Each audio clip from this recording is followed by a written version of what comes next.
Dobra, widzowie, bo każdy short może u mnie trwać minutę, więc lecimy minutę.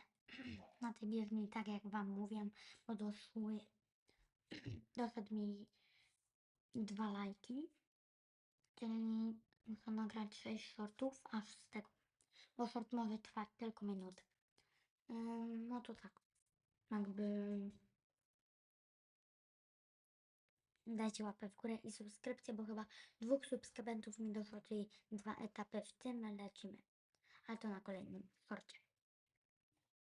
Okej, 40 sekund już minęło, bo ja patrzę na OBS, ile trwa, czyli 60 około sekund.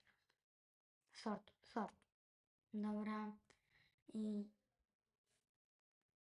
3, 5, 4, 3, 2, 1. Ten short się kończy. Subskrybujcie i łapkujcie.